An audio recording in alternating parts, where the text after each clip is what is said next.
Assalamualaikum warahmatullahi wabarakatuh. Salam sehat untuk kita semua, sahabat-sahabatku dimanapun Anda berada. Rezeki adalah salah satu hal yang Allah subhanahu wa ta'ala jamin untuk makhluknya. Tinggal bagaimana makhluk tersebut menyikapi rezeki yang telah Allah berikan.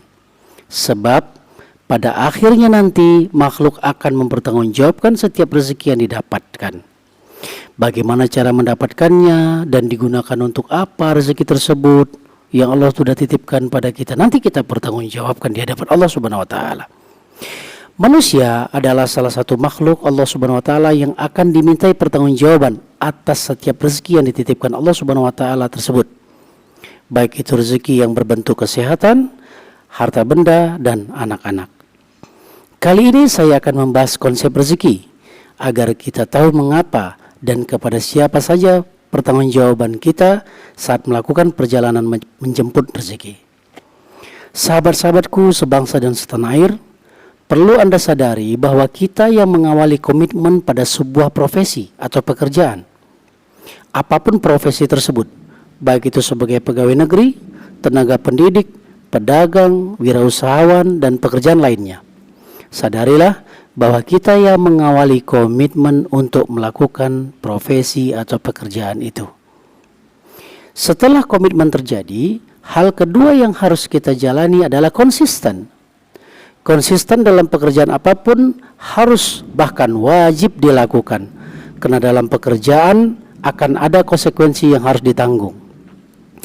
Baiklah sahabat-sahabatku dimanapun Anda berada, saya menyebut konsep ini adalah segitiga rezeki. Diawali dari titik pertamanya adalah pekerjaan atau profesi. Sebagaimana telah saya katakan di atas tadi, bahwa ada 3C dalam pekerjaan, yaitu komitmen, konsisten, dan konsekuen. Selain 3C, ada hal lain yang harus diperhatikan. Yang pertama, Anda harus memiliki ilmu tentang profesi atau pekerjaan yang akan dijalani. Yang kedua, Anda harus memiliki pengalaman yang mumpuni perihal pekerjaan atau profesi yang akan Anda hadapi. Dan yang ketiga, memiliki imajinasi yang tinggi agar pekerjaan atau profesi yang kita jalani nantinya memiliki estetika yang tinggi. Perjalanan antara pekerjaan menuju hasil itulah tanggung jawab kita kepada Allah Subhanahu wa taala. Dalam hal ini saya sebut dengan hablum minallah. Kenapa harus bertanggung jawab kepada Allah Subhanahu wa taala? Karena ada konsekuensi dalam setiap profesi yang kita geluti.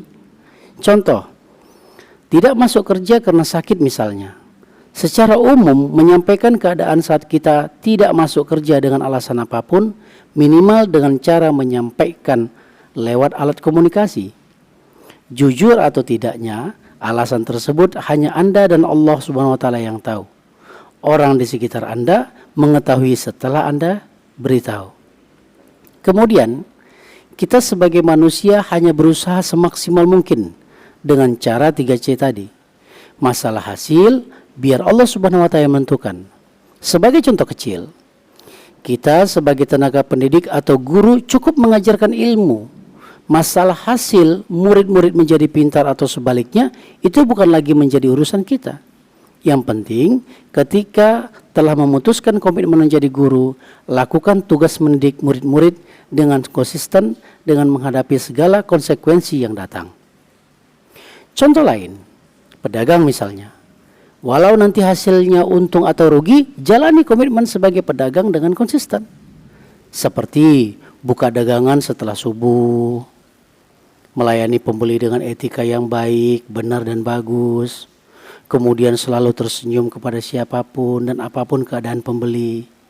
Masalah laku atau tidak dagangan yang didagangkan itu urusan Allah Subhanahu wa taala. Tetap kita sebagai manusia hanya melakukan pekerjaan dengan semaksimal mungkin. Kemudian dari titik hasil menuju titik akhir yaitu pendapatan, saya menyebutnya hablum minan nas. Ketika pendapatan sesuai dengan diinginkan, maka bersyukur dan bersedekahlah. Namun, jika pendapatan tidak sesuai dengan keinginan, maka bersabarlah. Dan sadarilah apa yang terjadi sebenarnya, mengapa pendapatan tidak sesuai dengan yang diharapkan. Namun tetap kita bersyukur dan bersedekah. Dari titik pendapatan menuju pada titik kesadaran, saya menyebutnya kontemplasi atau perenungan.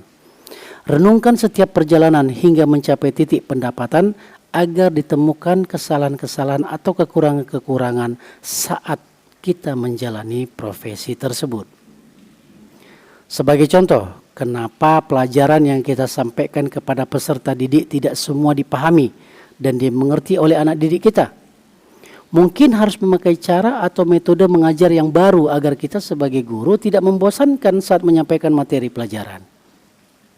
Contoh lain, mengapa dagangan kita kurang laku? Mungkin cara atau marketing kita yang kurang jitu atau kurang bagus sehingga harus menggunakan cara lain untuk mempromosikan dagangan kita. Karena saat ini kita dalam hidup dalam teknologi, maka kita gunakan teknologi untuk memasarkan dagangan tersebut dan lain sebagainya. Baiklah sahabat-sahabatku sebangsa dan setanah air, manusia hanya sebagai perencana dan melakukan. Masalah hasil Allah Subhanahu wa taala yang menentukan. Demikian pembahasan kita kali ini. Semoga ada manfaatnya. Bersama saya Roy Rahman Barus. Salam sehat. Wassalamualaikum warahmatullahi wabarakatuh.